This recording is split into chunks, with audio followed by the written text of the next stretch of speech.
Assalamualaikum class. This is Mohammad Hashim Zia and you are watching first year intermediate maths lectures on Mathflix by Hashim Zia. बेटा आज हम लोग chapter number 12 की exercise 12.4 को इंशाल्लाह इस लेक्चर नंबर 2 में एंड कर देंगे। आज की इस क्लास के अंदर अपनी बात का आगाज करेंगे क्वेश्चन नंबर 12 से, जो कि एक बहुत ज्यादा इंपॉर्टेंट क्वेश्चन है आपकी बुक का और पेपर में बेतहाशा आने वाला क्वेश्चन है। क्या कह रहा है इस क्वेश्चन के अंदर? आपसे कहा जा रहा है the three side of a triangular lot have the length 10, 11 and 13 centimetre. देखो भाई, मैंने हमेशा एक बात कही अपने तमाम शागिर्दों से कि मेरा बेटा कभी भी आपके पास क्वेश्चन आए, आपने सबसे पहला काम क्या करना है, उसे एनालाइज करना है। आपसे अभी क्वेश्चन के स्टार्टिंग में जो बात कह रहा है उसके ऊपर आप रफ सी एक इमेज अपने जहन में सोच लीजिए। क्या कह रहा है? आपसे कहा जा रहा है एक थ्री साइड का ट्राइंगुलर लॉट है। जाहिर सी बात है, ट्राइंगल की बात कर रहा है और कैसे ट्राइंगल की जिसकी तीनों साइड्स की वैल्यूज भी आपको दी हुई हैं। क्या क्या वैल्यूज आपको दी हुई हैं? 10, 11 एंड 13 सेंटीमीटर। 10 ऑब्वियसली आपके पास साइड ए की लेंथ होगी, 11 आपके पास साइड बी की लेंथ है, 13 आपके पास साइड सी की लेंथ है। ये बात पहले भी डिस्कस कर चुका हूं कि स्टैंडर्ड तरीके के मुताबिक हम हमेशा अपनी वैल्यूज को पुट करते हैं और स्टैंडर्ड तरीके के मुताबिक पहली वैल्यू किसकी होगी? साइड ए की। साइड ए यहां पे होती है, साइड बी यहां पे, साइड सी यहां पे। तो भाई 10, 11 और 13 आपको रिस्पेक्टिव लेंथ्स गिवन है। आपसे कहा जा रहा है कि find the measure of its largest angle. कहा जाता है कि भैया लार्जेस्ट एंगल की वैल्यू मालूम करो और इस पर्टिकुलर क्वेश्चन का, इस पर्टिकुलर ट्राइंगल का एरिया भी। यानी कि इस क्वेश्चन में दो बातें की हुई हैं। एक बात तो ये की हुई है कि भैया आपको क्या मालूम करना है? Largest angle. सही है, नो प्रॉब्लम। और दूसरी बात क्या मालूम करनी है आपको? ट्राइंगुलर का एरिया। No issue. तो भाई चूंकि इंटरमीडिएट साइड के लिए सॉल्व कर रहे हैं तो स्टेप्स बहुत ज्यादा इंपॉर्टेंट होते हैं और स्टेप्स के नंबर होते हैं। आप अगर मुझसे तालीम हासिल करते हैं तो आपको इस बारे में इल्म होगा कि मैं आपको साथ साथ शॉर्ट ट्रिक्स भी बता रहा होता हूं, ट्रिक्स भी बता रहा होता हूं पेपर में अच्छे नंबर लेने की। सबसे पहला काम क्या करेंगे? इस बात को यहां पे लिख देंगे। किस बात को? कि we have to find the largest angle. हमें ना सिर्फ इस ट्राइंगल का लार्जेस्ट एंगल कैलकुलेट करना है and area of the triangle as well, और इस पर्टिकुलर ट्राइंगल का एरिया भी मालूम करना है and area of this triangle. यानी कि इस क्वेश्चन के अंदर हमें बेसिकली दो चीजें मालूम करनी है। एक चीज लार्जेस्ट एंगल मालूम करना है और दूसरी चीज area of this particular triangle मालूम करना है। ओके, अब देखिए ये मेरे पास एक ट्राइंगल है जिसके अंदर जाहिर सी बात है वर्टेक्स ए यहां पे है, वर्टेक्स बी यहां पे है, वर्टेक्स सी यहां पे है। ये वाली लेंथ साइड ए की होती है, ये वाली लेंथ साइड बी की होती है, ये वाली लेंथ साइड सी की होती है। वर्टेक्स ए के ऊपर जो एंगल होता है वो अल्फा होता है, वर्टेक्स बी के ऊपर जो एंगल होता है बीटा होता है, और वर्टेक्स सी के ऊपर जो एंगल होता है वो गामा होता है। ये तमाम छोटी छोटी बातें हम पिछले लेक्चर्स के अंदर पढ़ चुके हैं चैप्टर नंबर 12 के अंदर कि भाई हमारे पास एक ट्राइंगल के अंदर क्या कहां पे कौन कौन सी साइड्स होती हैं। तो मेरा बेटा देखिए इस क्वेश्चन के अंदर कोई मुश्किल बात नहीं है, मगर ये क्वेश्चन पेपर में ज्यादा इसलिए आता है, उसके दो रीजन है। पहली रीजन तो ये है कि भैया इसमें एक तो लार्जेस्ट एंगल भी कैलकुलेट करना है और साथ साथ एरिया भी मालूम करना है इस ट्राइंगल का। तो बेटा क्या करेंगे? सबसे पहले हम लार्जेस्ट एंगल फाइंड कर लेते हैं। और लार्जेस्ट एंगल निकालने का कॉन्सेप्ट क्या होगा, ये बात हमने बहुत बार डिस्कस करी हुई है कि जो भी साइड ट्राइंगल की लार्जेस्ट होती है उसी का एंगल भी क्या होता है? लार्जेस्ट। यानी कि ट्राइंगल के अंदर जिस साइड की वैल्यू सबसे बड़ी होती है उसी साइड का रिस्पेक्टिव एंगल भी सबसे बड़ा होता है ट्राइंगल का, एंड वाइस वर्सा। जिस साइड का वैल्यू सबसे छोटी होती है, डिस्टेंस सबसे छोटा होता है, उसी का एंगल भी क्या होता है? सबसे छोटा। ये तमाम बातें हम पहले डिस्कस कर चुके हैं, मगर मैंने आपको रिवीजन के लिए दोबारा बता भी दी। तो भाई देखिए, अकॉर्डिंग टू द क्वेश्चन, इस क्वेश्चन के अंदर आपको ट्राइंगल की क्या क्या साइड्स गिवन है एग्जामिनर को एक बात बता देंगे। हमें साइड ए की वैल्यू गिवन है 10 सेंटीमीटर, साइड बी की वैल्यू क्या गिवन है? 11 सेंटीमीटर, और साइड सी की वैल्यू क्या गिवन है? 13 सेंटीमीटर। तो मेरा बेटा as we know that the opposite angle of the largest side is also the largest, तो भाई ये जो छोटी सी हमारे जहन में कॉन्सेप्ट है, इस कॉन्सेप्ट को भी एग्जामिनर को बताना है, क्योंकि जब ये क्वेश्चन 5 नंबर के लिए पेपर में आता है तो एग्जामिनर स्टेप्स डिमांड करता है। भाई ये बात मुझे पता है, ये बात मेरे शागिर्दों को पता है कि लार्जेस्ट साइड का एंगल लार्जेस्ट होता है, बट एग्जामिनर को थोड़ी पता है। जब एग्जामिनर पेपर चेक कर रहा है तो वो गूंगा, बहरा और अंधा है भाई, उसको पेपर चेक करते हुए स्टेप्स चाहिए। तो अब इस बात को यहां पे लिखोगे कि according to the question, the opposite angle of largest side, opposite angle of largest side, opposite angle of largest side is also largest, opposite angle of largest side is also largest। इसका मतलब क्या हुआ, इसका मतलब ये हुआ कि इस क्वेश्चन के अंदर हमें गामा का एंगल फाइंड करना है। बेसिकली क्या फाइंड करना है, गामा का एंगल। क्या फाइंड करना है मेरा बेटा, गामा का एंगल। तो बहुत सारे जो हमारे लेजेंड स्टूडेंट्स होंगे, जो ट्यूशन वाली बाजी के शागिर्द होंगे, वो क्या करेंगे, वो तीनों एंगल्स की वैल्यूज निकाल लेंगे और फिर देखेंगे बड़ा कौन सा एंगल था। नहीं बेटा, आपने ये काम नहीं करना। आपको जब तीनों साइड्स की वैल्यूज गिवन है, तो जिस साइड की वैल्यू सबसे ज्यादा है उसी का एंगल भी क्या होगा, सबसे लार्जेस्ट होगा। तो आपने सिंपल तरीके से लार्जेस्ट एंगल कैलकुलेट कर लेना है। तो भाई हम सिंपल तरीके से अब लार्जेस्ट एंगल यानी कि गामा की वैल्यू को फाइंड कर रहे हैं। और ये गामा किस साइड का एंगल है, साइड सी का। तो हम सिंपल तरीके से कोसाइन लॉ को अप्लाई कर देते हैं। क्यों कोसाइन लॉ को अप्लाई करें, तो जब कभी ट्रायंगल के अंदर तमाम साइड्स गिवन होती हैं, तो किस फॉर्मूले के ऊपर हम एंगल फाइंड कर रहे होते हैं, कोसाइन लॉ को यूज कर रहे होते हैं। तो सिंपल तरीके से मेरा बेटा कोसाइन लॉ आपसे क्या कहता है, ये कहता है C square is equal to A square plus का बी स्क्वायर माइनस का 2ab कॉस गामा। तो बेटा सी की वैल्यू आपको क्या गिवन है, 13। तो यहां पे क्या हो जाएगा 13 का स्क्वायर। ए की वैल्यू क्या गिवन है 10, तो यहां पे क्या हो जाएगा सिंपल तरीके से 10 का स्क्वायर। और बी की वैल्यू क्या गिवन है आपको 11, तो 11 का स्क्वायर माइनस का 2 इंटू ए क्या है मेरा बेटा 10, बी क्या है आपका 11 इंटू कॉस गामा। 13 का स्क्वायर क्या होता है भाई, आपके पास कैलकुलेटर मौजूद है, सिंपल तरीके से वैसे मालूम होना चाहिए। 13 का स्क्वायर होता है 169, 10 का स्क्वायर होता है 100 और 11 का स्क्वायर क्या होता है मेरा बेटा 121। और जब 2 इंटू 10 इंटू 11 करोगे 10 2 20, 20 इंटू 11 क्या हो जाएगा मेरा बेटा, सिंपल तरीके से 220 इंटू कॉस गामा का गामा एज इट इज। अब इन सबको आपस में सिंप्लीफाई करवा दीजिए, क्या बन जाएगा 169 इज इक्वल टू 100 प्लस 121, ये हो जाएगा आपका 221 माइनस का 220 into cos gamma, into cos gamma. सही है ना भाई। जो सिंपल कांस्टेंट टर्म्स है उनको इक्वल टू के एक तरफ सेंड कर दूंगा तो बेटा क्या बन जाएगा 161 माइनस का 221 इक्वल टू के बाद नेगेटिव का 220 इंटू कॉस गामा। तो भाई 161 में से 220 को जब कैंसिल आउट करोगे तो क्या आ जाएगा, 161 में से 221 गया, 100 से 100 कट गया, आपके पास क्या बचेगा, सिंपल तरीके से 52 बच रहा होगा नेगेटिव का।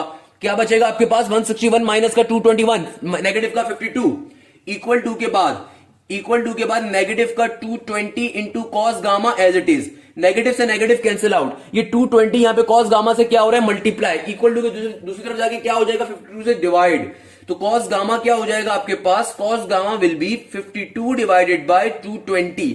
जब कैलकुलेटर के अंदर आप इसको पुट करेंगे तो सिंपल तरीके से आपके पास बेसिक मैथ्स क्या हो जाएगा मेरा बेटा, कैलकुलेटर में डाल के चेक कर लीजिए, आपके पास क्या आ रहा होगा 0.23 समथिंग, क्या आ रहा होगा मेरा बेटा 0.235।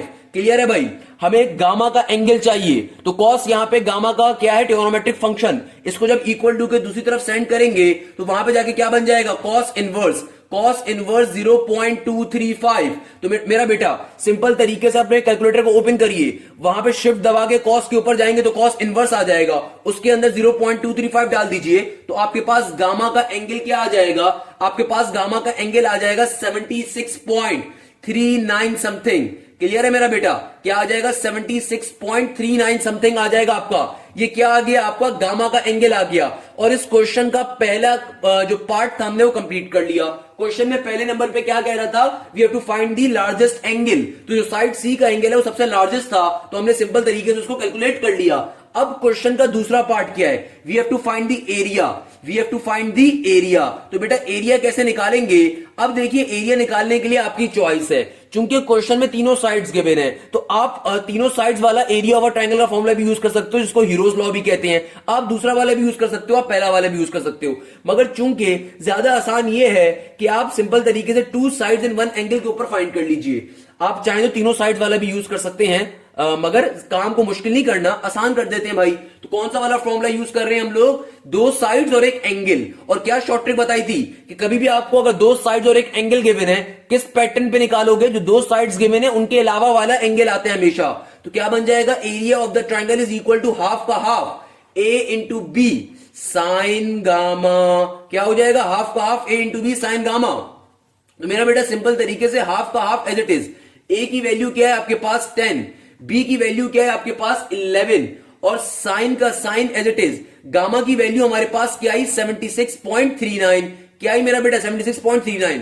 तो 2 1 2 2 5 10, 5 11 क्या हो जाएगा मेरा बेटा 55 और साइन 76.39 को कैलकुलेटर पे निकाल लीजिए, जो कि आई पर्सनली बिलीव आ रहा होगा 0.9 समथिंग। तो आपके पास साइन 76.39 की क्या वैल्यू आ रही है मेरा बेटा? 0.971। क्लियर है भाई? अब इस 55 को इस चीज से मल्टीप्लाई करवा दीजिए तो आपका फाइनल आंसर आ जाएगा, जो कि आएगा 53.403। और इस तरीके से हमारा एरिया ऑफ द ट्राइंगल का फाइनली आंसर आ जाएगा। बताओ भाई, क्वेश्चन क्लियर होता है? पल्ले पड़ा नहीं पड़ा? क्वेश्चन में कोई बात मुश्किल नहीं है, क्वेश्चन बहुत ही आसान सा है। क्वेश्चन सिंपल तरीके से क्या है, सबसे पहले आपको लार्जेस्ट एंगल की वैल्यू कैलकुलेट करनी थी। मेरा बेटा लार्जेस्ट एंगल कौन सा होता है? जो भी साइड ट्राइंगल की सबसे लार्जेस्ट होती है तीनों में से, उसी का एंगल लार्जेस्ट होता है। तो हमने डायरेक्टली क्या करा, हमने कोसाइन लॉ को अप्लाई करा, कोसाइन लॉ को अप्लाई करके हमने लार्जेस्ट एंगल की वैल्यू कैलकुलेट कर ली। यानी कि आपकी चॉइस है कि आप सेकंड वाला फॉर्मूला यूज करो या फिर थर्ड वाला। तो हमने सिंपल तरीके से एरिया ऑफ द ट्राइंगल का फॉर्मूला निकाला और उसके ऊपर 2 साइड्स एंड 1 एंगल वाला, और उसके ऊपर सिंपल तरीके से एरिया ऑफ द ट्राइंगल की वैल्यू फाइंड कर ली। मेरा बेटा लास्ट में रिजल्ट लाजमी लिखा जाएगा, क्योंकि क्वेश्चन कैसे है, वर्ड प्रॉब्लम बेस्ड क्वेश्चन जितने भी होते हैं, चाहे वो फिजिक्स में आए, चाहे वो मैथ्स में आए, चाहे वो केमिस्ट्री में आए, उनमें हमेशा लास्ट में रिजल्ट लिखा जाता है। तो लास्ट में सिंपल सी रिजल्ट की हेडिंग डालेंगे और कोई मुश्किल काम नहीं करना भाई, सिंपल सी इंग्लिश है। Hence, the required value of largest angle is 76.39 and area of triangle is 53.403। कोई मुश्किल काम नहीं है, कोई मुश्किल अंग्रेजी नहीं है, बस सिंपल सी बात है। एक नंबर इसका मिल जाएगा आपको मुफ्त का। क्लियर है मेरा बेटा? बात क्लियर होती है तमाम स्टूडेंट्स को? तो आइए बेटा एक और क्वेश्चन की जानिब बढ़ते हैं। आपकी बुक का एक क्वेश्चन नंबर 13 और हमारे आज के लेक्चर का क्वेश्चन नंबर 2 है। एक बहुत ज्यादा इंपॉर्टेंट क्वेश्चन जो पेपर में बेतहाशा दफा पूछा जा चुका है। क्या कह रहा है? The measure of the 2 sides of a triangle are 4 and 5 units. The measure of the 2 sides of a triangle are 4 and 5 units. Find the third side so that the area of the triangle is 6 square units. बहुत ही मजे का question है। क्या कहता है? कहता है कि major of the 2 sides of the triangle अगर 4 और 5 हैं। क्या कह रहा है? देखो क्वेश्चन जितना आपको समझ में आया उसका स्केच अपने जहन में बना लीजिए हमेशा। The measure of the 2 sides of the triangle are 4 and 5 units. यानी कि ट्राइंगल की कोई 2 साइड्स आपको दी हुई हैं, और ये बात हमें मालूम है कि ट्राइंगल की 2 साइड्स गिवन है, तो जाहिर सी बात है वो स्टैंडर्ड के तहत गिवन है। एक साइड ए की वैल्यू गिवन है, जो कि क्या गिवन है? 4 यूनिट्स, और दूसरी क्या गिवन है? 5 यूनिट्स, जो साइड बी की होगी। क्वेश्चन क्या कह रहा था? क्वेश्चन कोई सी भी 2 साइड्स दे रहा था। अब बहुत सारे बच्चे हो सकते हैं बोले सर इन 2 साइड्स की वैल्यू नहीं दे रहा था। सर क्या इन 2 साइड्स की वैल्यू नहीं थी वो? तो बेटा आप हमेशा स्टैंडर्ड के ऊपर वैल्यूज को पुट करते हो। क्लियर है मेरा बच्चा? स्टैंडर्ड क्या होता है कि जो पहली वैल्यू होगी वो साइड ए की होगी, दूसरी साइड बी की होगी। आगे क्या कहता है? Find the third side. Question अब समझो क्या कह रहा है। कहता है कि भैया मैंने तुमको 2 साइड की वैल्यू दे दी, अब बताओ थर्ड साइड की वैल्यू क्या है। थर्ड साइड यानी कि सी की वैल्यू फाइंड करनी है एक तो, और इस चीज को फाइंड करने के लिए एग्जामिनर ने हमें एक और चीज दी हुई है। वो क्या है? Area of the triangle is 6 square unit. तो क्वेश्चन लिटरली बहुत इंटरेस्टिंग है। क्वेश्चन आपसे क्या कह रहा है? क्वेश्चन कह रहा है कि भाई मैं आपको 2 साइड्स ट्राइंगल की दे देता हूं, थर्ड साइड की वैल्यू बताओ। अगर एरिया ऑफ ट्राइंगल भी तुम्हें दे दिया तो बेटा ऐसे क्वेश्चंस को कैसे सॉल्व करते हैं, ये बहुत मजे की चीज है, तभी पेपर में बहुत ज्यादा पूछा जाता है। हम भाई सबसे पहला काम हम क्या करेंगे? हम एग्जामिनर को डिफाइन कर देंगे इस ट्राइंगल के बारे में। Let A B C be the given triangle. ये सारी बातें लिखना इसलिए जरूरी है क्योंकि बेटा इंटरमीडिएट में स्टेप्स के नंबर होते हैं, आपको थोड़ी बहुत थ्योरी लिखनी पड़ती है। ये बात आप जानते हैं जब आप मुझसे पढ़ रहे हैं। हम इस बात को तमाम डिटेल में डिस्कस करते रहते हैं। क्या करेंगे भाई? हमें क्या फाइंड करना है? We have to find the third side. We have to find the third side. हमें तीसरी साइड की वैल्यू फाइंड करने कह रहा है question. We have to find the third side, that is C, that is side C. आगे क्या कहेंगे? आगे अपने एग्जामिनर को बता देते हैं कि भाई एक ट्राइंगल है हमारे पास। Let A B C be the given triangle. Let A B C be the given triangle. Let A B C be the given triangle according to the question. अब जो भी डेटा गिवन है मुझे question के अंदर, उसको बारी बारी हम लिखेंगे। क्या कहेंगे भाई? Let ABC be the given triangle. अब जो भी क्वेश्चन हमें गिवन है उसको बारी बारी लिख देंगे कि भाई देखो आपको साइड ए की वैल्यू क्या गिवन है? 4 यूनिट्स। आपको साइड बी की वैल्यू क्या गिवन है? 5 यूनिट्स। साइड ए की वैल्यू क्या गिवन है? 4 यूनिट्स, एंड साइड बी की वैल्यू क्या गिवन है? 5 यूनिट्स। और आपको एरिया ऑफ द ट्राइंगल की क्या वैल्यू गिवन है मेरा बेटा? 6 स्क्वायर यूनिट्स। आपको एरिया ऑफ द ट्राइंगल की क्या वैल्यू गिवन है? 6 स्क्वायर यूनिट्स। क्लियर है भाई? अब देखिएगा हमें इस क्वेश्चन को सॉल्व करना है। क्वेश्चन में हमें साइड सी मालूम करने को कहा है, मगर साइड सी कैसे कैलकुलेट करें भाई? ना साइन लॉ अप्लाई कर सकूंगा ना कोसाइन लॉ अप्लाई कर सकूंगा, क्योंकि कोई एंगल नहीं गिवन है, क्योंकि क्वेश्चन में कोई एंगल नहीं गिवन है।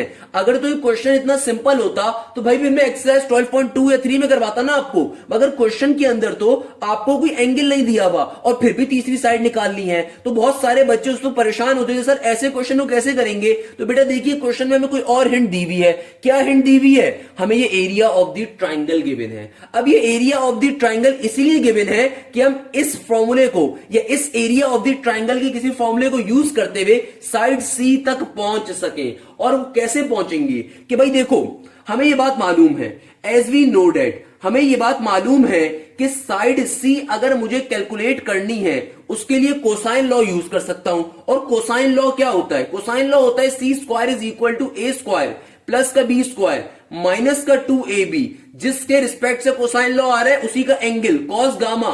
ये कोसाइन लॉ होता है, मैं अप्लाई करना चाहता हूं इसे, मगर मुझे गामा की वैल्यू नहीं पता। तो जब गामा की वैल्यू नहीं पता तो अप्लाई नहीं कर सकता। फिर क्या काम करें? यानी पहले अगर मैं गामा की वैल्यू फाइंड कर लूं और फिर उसको लाके क्वेश्चन 1 में डालूं, तब 2 सेकंड के अंदर मेरा आंसर आ जाएगा साइड सी का। बात को समझ पा रहे हैं बेटा? इतनी डिटेल के अंदर लेक्चर्स आपको खाली मेरे पास से मिलेंगे, पहले बताता हूं, और किसी आपको अपने कोचिंग में भी नहीं मिलेंगे इंशाल्लाह। कहने का मकसद क्या है कि भाई देखिए, आपको यहां पे साइड सी की वैल्यू कैलकुलेट करनी है। और कैसे कैलकुलेट करनी है कि भैया आपको गामा का एंगल चाहिए उसके लिए। तो गामा का एंगल फाइंड करने के लिए हम एरिया ऑफ द ट्राइंगल के फॉर्मूले का सहारा लेंगे। भाई एरिया ऑफ द ट्राइंगल का कौन सा फॉर्मूला यूज करेंगे? 2 साइड्स और एक एंगल वाला। हमें 2 साइड्स ए बी गिवन है और एरिया ऑफ द ट्राइंगल की वैल्यू भी गिवन है, तो उस फॉर्मूले के जरिए गामा की वैल्यू को कैलकुलेट कर लेंगे और फिर उसको लाके इक्वेशन 1 में डाल लेंगे तो क्वेश्चन सॉल्व हो जाएगा। यानी कि as we know that, as we also know that, हमें यह बात भी मालूम है कि भैया हमारे पास एरिया ऑफ द ट्राइंगल का फॉर्मूला क्या होता है? हाफ का हाफ, 2 साइड्स वाला, हाफ ए बी। जो 2 साइड्स गिवन है उनके अलावा तीसरी साइड का एंगल रखा जाता है, तो क्या हो जाएगा? Half A B sine gamma. ये हमारे पास कौन सा फॉर्मूला है मेरा बेटा? एरिया ऑफ द ट्राइंगल का। लास्ट लेक्चर में आपको पढ़ा चुका हूं, क्लियर है भाई? सिंपल तरीके से देखिए, एरिया ऑफ द ट्राइंगल की वैल्यू क्वेश्चन में आपको गिवन है 6, हाफ का half as it is.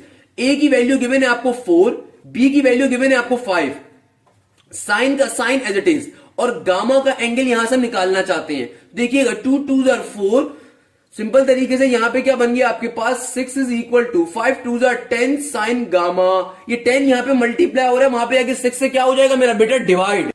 Simple तरीके से क्या हो जाएगा? वहां पे जाके 6 से क्या हो जाएगा मेरा बेटा? डिवाइड। तो क्या बन जाएगा? 6 divided by 10 equal to sine gamma. 6 divided by 10 equal to sine gamma. अब इसको फर्दर सिंप्लीफाई करवा लीजिए, करवाना चाहते हैं। 2 3s are 6 and 2 5s are 10। तो ये क्या बन गया? Sine gamma is equal to 3 divided by 5। देखिए, आपको गामा का एंगल चाहिए। आपको क्या चाहिए मेरा बेटा? गामा का एंगल। तो साइन को इक्वल टू के दूसरी तरफ सेंड कर दीजिए, तो क्या बन जाएगा? वहां पे जाके साइन इनवर्स बन जाएगा। और क्या वैल्यू आ जाएगी? Sine inverse is equal sine inverse 3/5 की। सिंपल तरीके से क्या काम करा? गामा का एंगल चाहिए ना, तो साइन को इक्वल टू के दूसरी तरफ भेज दिया, वहां पे जाके क्या बन जाएगा? Sine inverse. क्या बन जाएगा बेटा? Sine inverse. तो साइन इनवर्स 3 डिवाइडेड बाई 5 की वैल्यू कैलकुलेटर में फाइंड कर लीजिए, आपके पास आंसर आ जाएगा 36 या 37 डिग्री का। 36.86 आपका आंसर आ जाएगा। क्या कहा भाई हमने? सिंपल तरीके से कैलकुलेटर के अंदर साइन इनवर्स 3 डिवाइड बाई 5 की वैल्यू निकाल लीजिए, तो आपके पास क्या आंसर आ जाएगा? Gamma is equal to 36.869 degree. Clear है भाई? अब आपके पास फाइनली गामा की वैल्यू आ गई। जब आपके पास गामा की वैल्यू आ गई, उस गामा की वैल्यू को निकाल के इक्वेशन नंबर 1 में डाल दीजिए, तो आपके पास फाइनली साइड सी की वैल्यू भी आ जाएगी। तो क्या लिखेंगे? Now putting gamma is equal to 36.86 degree in equation number 1। तो बेटा इक्वेशन नंबर 1 में तमाम वैल्यूज को पुट करवा देते हैं, तो क्या हो जाएगा? C square is equal to A square की वैल्यू क्या बेटा? ए की वैल्यू, साइड ए की वैल्यू गिवन थी 4, प्लस का साइन बी साइड की वैल्यू गिवन है 5, तो 5 का स्क्वायर माइनस का साइन फॉर्मूले का 2ab, 2 का 2 एज इट इज, ए की वैल्यू है 4, बी की वैल्यू है 5 इनटू कॉस गामा का एंगल क्या आया? 36.86। 4 का स्क्वायर क्या होता है मेरा बेटा? ये होता है हमारे पास 16। 5 का स्क्वायर क्या होता है? 25।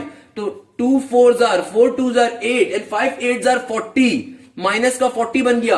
और cos 36.89 की क्या वैल्यू आ रही होगी भाई आपके पास? cos 36.89 क्या वैल्यू आ रही है आपके पास? ये आ रही होगी आपके पास समथिंग अराउंड 0.8। क्या आ रही होगी मेरा बेटा? cos 36.8 की वैल्यू क्या आ रही होगी? 0.8 समथिंग आ रही होगी। तो ये क्या बन गया आपका? c square is equal to 16 plus 25। 16 plus 25 क्या हो जाएगा? 41 हो जाएगा। माइनस का साइन 40 इंटू 0.8, 40 इंटू 0.8 करेंगे तो ये अराउंड 32 के करीब का आंसर आ जाएगा। 40 इंटू 0.8, 40 को 0.8 से मल्टीप्लाई करवा दीजिए, आपके पास कैलकुलेटर मौजूद है तो क्या आ जाएगा? 32। अब 41 में से जब 32 को आप माइनस करवाएंगे तो आपके पास सिंपल तरीके से क्या आंसर आ जाएगा? यहां पे 9। तो सी स्क्वायर की वैल्यू क्या आ गई? 9। हमें तो भैया किसकी वैल्यू चाहिए? सी की चाहिए। दोनों तरफ क्या लेंगे? स्क्वायर रूट लेंगे, अंडर रूट लेंगे। जब दोनों तरफ अंडर रूट लेंगे तो मेरे पास सी की एक वैल्यू आ जाएगी पॉजिटिव का 3 और एक आ जाएगी नेगेटिव का 3। But we always knew this thing कि डिस्टेंस हमेशा क्या होता है? Distance is always positive. Distance हमेशा क्या होता है बेटा? पॉजिटिव होता है। तो सी की वैल्यू पॉजिटिव का 3 हमारा करेक्ट आंसर होगा। क्या कहा? दोबारा सुन लीजिए। सी स्क्वायर इज इक्वल टू 9 तक आपको समझ में आया होगा।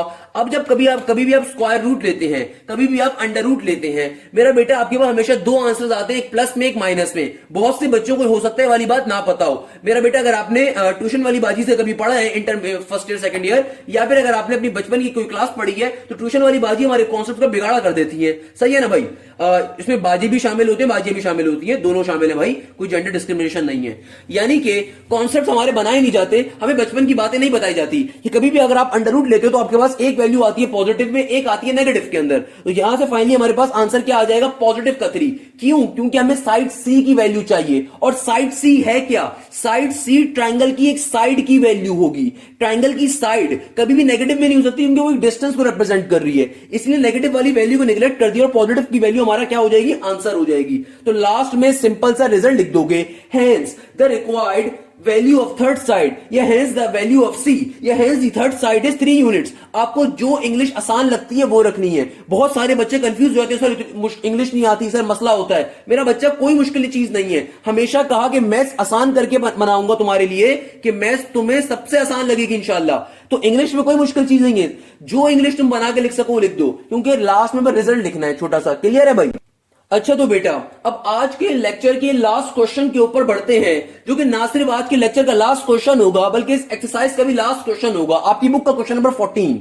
कहने को ये क्वेश्चन बहुत इजी है मगर पेपर में ये क्वेश्चन बहुत आता है, और ना सिर्फ पेपर में बल्कि एप्टीट्यूड साइड। एप्टीट्यूड क्या होता है मेरा बेटा? यूनिवर्सिटी का जब आप एग्जाम में अपेयर होते हो, किसी भी यूनिवर्सिटी में एडमिशन लेने के आप ख्वाहिशमंद होते हो, तो वहां का टेस्ट क्लियर करना पड़ता है। और आप अगर मुझे जानते हो, अगर नहीं जानते तो बेटा मैं मेनली एप्टीट्यूड टीचर ही हूं, जो पाकिस्तान के डिफरेंट इंस्टीट्यूट में टीचिंग करता है एप्टीट्यूड की अल्हम्दुलिल्लाह। और मेरे चैनल के ऊपर तमाम lectures free of cost aptitude के वैसे अवेलेबल हैं। तो बेटा मैं साथ साथ इसलिए आपको आने वाले खतरात से भी आगाह करता रहता हूं। भाई देखो ये जो क्वेश्चन है कहने को तो आपकी बुक का एक सिंपल सा क्वेश्चन है, मगर ये क्वेश्चन बहुत इंपॉर्टेंट है। ये क्वेश्चन क्या है, इस क्वेश्चन को पहले समझते हैं, फिर मैं बताऊंगा क्यों इंपॉर्टेंट है। क्या कह रहा है? कहता है फाइंड द फॉर्मूला। कहता है एक फॉर्मूला बताओ अगर मैं एरिया ऑफ द ट्राइंगल का, क्वेश्चन समझो क्या कह रहा है। कहता है find the formula for the area of the triangle whose all sides are equal in length. बेटा ये जो एक क्वेश्चन है ना, ये एमसीक्यूज में भी बहुत आता है, तुम्हारे इंटर के एमसीक्यूज में भी आ चुका है, और एप्टीट्यूड साइड तो बेतहाशा ये एमसीक्यूज में आता है। क्या क्वेश्चन है? कहता है कि भैया एरिया ऑफ द ट्राइंगल का फॉर्मूला बताओ, ऐसा एरिया ऑफ द ट्राइंगल का फॉर्मूला बताओ, ऐसे ट्राइंगल का जिसकी तमाम साइड्स लेंथ में बराबर हो जाएं। यानी कि इक्विलेटरल ट्राइंगल का एरिया पूछ रहा है, इक्विलेटरल ट्राइंगल का एरिया पूछ रहा है। एक और तरीके से एग्जामिनर कैसे इसको एमसीक्यूज में परेशान करता है कि कह देगा कि भैया area of the equilateral triangle बता दो। अब जो नल्ला बच्चा है जिसको नहीं मालूम वो परेशान हो जाएगा, बट अगर बेटा मुझसे पढ़ रहे हो तो बिल्कुल परेशान नहीं होना आपने, इसको भी आपको करके दिखाऊंगा कैसे हम निकालेंगे। भाई आपसे कहा जा रहा है कि आपसे क्या कहा जा रहा है? ऐसा एरिया ऑफ द ट्राइंगल का फॉर्मूला बताओ जो कि ऐसे ट्राइंगल का हो जिसकी तमाम साइड्स लेंथ में बराबर हो। तो भाई देखो मेरे पास अगर एक सिंपल सा ट्राइंगल है, मेरे पास अगर एक सिंपल सा ट्राइंगल है, मुझे पता है उसका एक वर्टेक्स ए होगा, एक वर्टेक्स बी होगा, एक वर्टेक्स क्या होगा? सी होगा। एक वर्टेक्स से सामने वाली साइड होती है स्मॉल ए, बी वर्टेक्स से सामने वाली साइड होती है स्मॉल बी, और सी वर्टेक्स से सामने वाली साइड होती है स्मॉल सी। जाहिर सी बात है इधर अल्फा होगा, इधर बीटा होगा, इधर गामा होगा। क्वेश्चन क्या कह रहा है? क्वेश्चन कह रहा है एक ऐसा ट्राइंगल जिसकी तमाम साइड्स की लेंथ क्या हो? बराबर। यानी कि मैं कह सकता हूं एग्जामिनर क्या चाहता है। एग्जामिनर को पहले बता देते हैं, let A B C be the given triangle, let A B C be the given triangle. अब देखिएगा according to the question, question क्या चाहता है? क्वेश्चन चाहता है कि तुम्हारे पास ऐसा ट्राइंगल हो, ऐसे ट्राइंगल का एरिया तुम्हें निकालना है जिसकी तमाम साइड्स क्या है? बराबर। यानी कि जब तमाम साइड्स बराबर है तो इसका मतलब ए बराबर हो बी के, बी बराबर हो सी के, और इसको मैं एक टर्म के बराबर ले लेता हूं, एक्स के बराबर, लेट सपोज। यानी कि इक्विलेटरल ट्राइंगल है। इक्विलेटरल ट्राइंगल यानी कि एक ऐसा ट्राइंगल जिसकी तमाम साइड्स लेंथ में बराबर हो, जो साइड ए की वैल्यू हो वही साइड बी की वैल्यू हो, वही साइड सी की वैल्यू हो, और तीनों साइड्स की वैल्यूज क्या हो? सेम हो। तो हमने इनको बराबर ले लिया एक्स के, यानी कि ए बराबर है बी के, बी बराबर है सी के, सी बराबर है एक्स के। क्लियर है भाई? अब मुझे अगर ऐसे ट्राइंगल का एरिया निकालना है तो भाई हमारे पास तीनों साइड्स की वैल्यूज गिवन है, क्योंकि तीनों साइड्स बराबर है, उनको हमने ले लिया किसके बराबर? सपोज कर लिया उसको हमने एक्स के बराबर। तो एक तरीके से हमें तीनों साइड्स की वैल्यूज मालूम है, एक्स एक्स एक्स। तो मेरा बेटा सिंपल तरीके से हम three sides of area of the triangle का फॉर्मूला यूज कर देते हैं। क्या लिखते हैं भैया? एज वी नो डेट, क्या होता है एरिया ऑफ द ट्राइंगल का फॉर्मूला हीरोज लॉ के तहत? Area of the triangle is equal to root के अंदर एस इंटू एस माइनस का ए इंटू एस माइनस का बी इंटू एस माइनस का सी। क्लियर है मेरा बच्चा? और एस क्या होता है? Semi parameter of the triangle. मैंने नाम बता दिया इसका, वरना एस का फॉर्मूला क्या होता है? S is equal to half A plus B plus C. तो बेटा देखो, अकॉर्डिंग टू दिस क्वेश्चन तुम्हारा ए बराबर है बी के, बी बराबर है सी के, और ये तीनों चीजें किसके बराबर है? एक्स के। तो इधर ए की जगह पे भी क्या आ जाएगा? एक्स आ जाएगा, बी की जगह पे भी क्या आ जाएगा? एक्स आ जाएगा, सी की जगह पे भी क्या आ जाएगा? एक्स आ जाएगा, और डिवाइडेड बाय 2। तो आपके पास एस की वैल्यू क्या आ जाएगी? सिंपल तरीके से 3x डिवाइडेड बाय 2 आ जाएगी। तो जहां जहां क्वेश्चन के अंदर, जहां जहां इस फॉर्मूले के अंदर एस आ रहा है, वहां पे क्या पुट कर दूंगा? 3x डिवाइडेड बाय 2 पुट कर दूंगा, और जहां जहां इस फॉर्मूले में ए बी और सी आ रहा है वहां क्या पुट कर दूंगा? x पुट कर दूंगा। तो बेटा ये क्या फॉर्मूला बन जाएगा? ये बन जाएगा area of the triangle is equal to root के अंदर 3x डिवाइडेड बाय 2, s की जगह पे क्या आ जाएगा? Again 3x divided by 2 minus का a की वैल्यू क्या है? x। आगे क्या हो जाएगा? s माइनस का b, अगेन ये क्या बन जाएगा? 3x डिवाइडेड बाय 2 माइनस का x। फिर क्या बन जाएगा मेरा बेटा? s माइनस का c, तो it will be 3x divided by 2 minus का x। भाई इसका यहां पे अगर मैं एलसीएम ले लूं तो क्या बन जाएगा? यानी कि अगर मैं आपसे कहूं कि 3x डिवाइडेड बाय 2 माइनस के x को सॉल्व कर लीजिए, थोड़ा सा कैसे सिंप्लीफाई करोगे? एलसीएम कैसे लेते हो भाई? इस x के नीचे अगर कुछ भी नहीं है तो क्या है? 1 है, और एलसीएम लेने का तरीका क्रॉस मल्टीप्लीकेशन मेथड सबको सिखाया हुआ है। इसके नीचे क्या आ जाएगा? 2, ये 1 जाके 3x से मल्टीप्लाई होगा और 2 जाके x से मल्टीप्लाई होगा, क्या बन जाएगा? नेगेटिव का 2x। तो 3x माइनस का 2x क्या हो जाएगा मेरा बेटा? सिंपल पॉजिटिव का x डिवाइडेड बाय 2। तो 3x डिवाइडेड बाय 2 माइनस के x का एलसीएम लेने पे आंसर क्या आ जाएगा? x by 2। तो जहां जहां 3x divided by 2 minus x आ रहे हैं वहां पे एलसीएम लेके हम क्या लिख सकते हैं? x divided by 2। तो बेटा एक क्वेश्चन क्या बन गया अब ये फॉर्मूला? इधर बाहर वाला 3x divided by 2 as it is का as it is, x divided by 2 as it is, इधर भी x डिवाइडेड बाय 2 आ जाएगा, और फिर फाइनली इधर भी x डिवाइडेड बाय 2 आ जाएगा।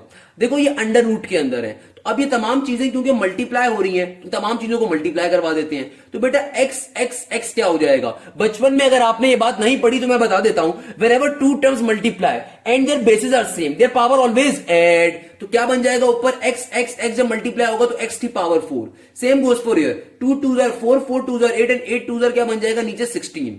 भाई अब ये बात आपको लाजमी मालूम होनी चाहिए, अगर कभी भी रूट ऊपर नीचे किसी दो टर्म्स पे आ रहा हो या मल्टीपल टर्म्स पे आ रहा हो और वो प्रोडक्ट की फॉर्म में हो, तो बेटा आप रूट को ब्रेक करके लिख सकते हो, यानी कि ऐसे करके रूट इंडिविजुअल टर्म पे अलग अलग अप्लाई हो सकता है। कभी भी एक से ज्यादा टर्म के ऊपर अगर प्रोडक्ट की फॉर्म में रूट आ रहा हो तो आप उसको ब्रेक कर सकते हो। तो रूट क्या हो जाएगा? बारी बारी इन तीनों टर्म्स में शिफ्ट हो जाएगा। क्या बन जाएगा? रूट 3 इंटू रूट एक्स की पावर 4 इंटू रूट 16। तो मेरा बेटा रूट 3 तो रूट 3 एज रहेगा, एक्स की पावर 4 अपने रूट को क्या कर सकता है? कैंसिल आउट कर सकता है स्क्वायर की फॉर्म में। तो क्या बन जाएगा? X square. क्या कहा? रूट एक्स की पावर 4। भाई एक्स की पावर 4 है, 4 का स्क्वायर अंडर रूट क्या होता है? 2 होता है, तो 2 रूट को कैंसिल आउट कर देगा। नीचे क्या आ रहा है? रूट 16। बेटा रूट 16 किसी का स्क्वायर रूट होता है? आई होप आपको ये बात मालूम होगी, ये 4 का स्क्वायर होता है, और रूट 16 का रूट क्या होता है? 4 होता है। तो यहां पे हम क्या लिख सकते हैं? 4। तो ये आपके पास फाइनल आंसर आ गया ऐसे एरिया ऑफ द ट्राइंगल का। ये ऐसे एरिया ऑफ द ट्राइंगल का फॉर्मूला आया है जिसकी तमाम साइड्स क्या हो? बराबर। इसको पढ़ते कैसे? पढ़ना भी सीख लो। इसको ऐसे पढ़ते हैं कि root 3 divided by 4 into x का स्क्वायर, और ये एक्स क्या था? भाई ये एक्स क्या था? हमने ए को लिया बराबर बी के, बी को लिया बराबर सी के, और सी को ले लिया एक्स के। तो ये एक्स बेसिकली क्या है? साइड है। ऐसे इक्विलेटरल ट्राइंगल की, ऐसे ट्राइंगल की साइड है जिसकी तमाम साइड लेंथ क्या हो, बराबर हो, यानी कि ये एक्स क्या साइड है, तो आप यानी कि मैं इस फॉर्मूले को क्या कह सकता हूं, कह सकता हूं √3 डिवाइडेड बाय 4 इंटू साइड का स्क्वायर। क्लियर है भाई? ये जो क्वेश्चन मैंने आपको करवाया ये $1 मिलियन का क्वेश्चन है, ये पेपर में भी आ सकता है, प्लस इसका एमसीक्यूज भी आ सकता है। कैसे एमसीक्यूज आ सकता है? आपसे कह दिया जाएगा find the area of the equilateral triangle having the side length 3 centimetre. क्या कह देगा आपसे MCQs? Find the area of the equilateral triangle having the side length 3 centimetre. अब जो नल्ला बच्चा होगा ना वो बोलेगा इक्विलेटरल ट्राइंगल है, तीनों साइड्स की लेंथ 3 सेंटीमीटर होगी, तो फिर वो पूरे इस फॉर्मूले में पुट करके सॉल्व करेगा, तो अपना कितना टाइम वेस्ट करेगा। बट अगर तुम मेरे शागिर्द हो तो बेटा तुम्हें फॉर्मूला वैसे ही मालूम होगा, तुम सिंपल तरीके से क्या करोगे, √3 डिवाइड बाय 4 एडिट रहने दोगे, और साइड क्या गिवन है क्वेश्चन में, अगर 3 सेंटीमीटर लेट सपोज गिवन है, यानी कि तमाम साइड्स की लेंथ क्या गिवन है 3, तो यहां पे पुट कर दोगे 3 को, 3 का स्क्वायर ले लोगे, सिंपलीफाई कर लोगे, सिंपल तरीके से आपका आंसर आ जाएगा। और ये एमसीक्यूज बेतहाशा इंटरमीडिएट साइड पे भी आता है, as well as aptitude side पे भी आता है। क्लियर है भाई? कोई मसला इस क्वेश्चन के अंदर? सिंपल सा क्वेश्चन था, मैंने आपको तरीके से सॉल्व करवा दिया। तो इसी बात पे आज के लेक्चर को बेटा एंड करते हैं। आई होप आपको आज का लेक्चर और ये एक्सरसाइज 12.4 आपको इजीली क्लियर हुई होगी। आई होप कि आपने ना सिर्फ इसको तरीके से समझा होगा बल्कि नोट डाउन भी करा होगा, अपने नोट्स भी बनाए होंगे और साथ साथ घर पे बैठ के प्रैक्टिस भी कर रहे होंगे, क्योंकि practice always makes the man perfect मेरा बेटा। अगर आज से पहले मैथ समझ नहीं आती थी कोई मसले की बात नहीं है, अब इंशाल्लाह आपको इस चैनल के ऊपर मैथ्स के जो लेक्चर्स मिलने हैं वो इस क्वालिटी के मिलेंगे या मिलते हैं कि आप इजीली उनसे पढ़ सकते हो। तो खुद भी देखें बेटा, अपने कॉलेज के, अपने कोचिंग के ग्रुप्स में भी शेयर करें, ताकि वो तमाम स्टूडेंट्स जो महंगे इंस्टीट्यूट्स को अफोर्ड नहीं कर सकते बेटा, उनका भी हक तालीम है। तो हमेशा से इस लेवल के ऊपर लेक्चर्स देता हूं कि वो तमाम स्टूडेंट जो डिफरेंट इंस्टीट्यूट्स में जाके मुझसे नहीं पढ़ सकते, वो अफोर्ड नहीं कर सकते वहां की फीसेस, तो बेटा आपके लिए फ्री ऑफ कॉस्ट लेक्चर्स हैं। खुद भी देखें, अपने दोस्तों को भी शेयर करें, प्लस किसी महंगे इंस्टीट्यूट में जाके कल को एप्टीट्यूड की तैयारी करने की भी जरूरत नहीं पड़ेगी। चाहे तुम आईबी की तैयारी करना चाहते हो, चाहे तुम नस की तैयारी करना चाहते हो, बेटा उस लेवल के लेक्चर्स फ्री ऑफ कॉस्ट मैंने अपनी ईकेट मैथ्स की प्लेलिस्ट में और बीकेट मैथ्स की प्लेलिस्ट में अपलोड करे हुए हैं। फर्दर मोर यूनिवर्सिटी के लेक्चर्स भी डाले हुए हैं, क्योंकि मेरा काम है यूनिवर्सिटी की मैथ्स भी पढ़ाना। क्लियर है भाई? तो खुद भी देखें, अपने कजनों को, अपने भाइयों को, अपनी बहनों को जरूर शेयर करें। जज़ाकल्लाह, thank you so much. Hashim Zia signing of.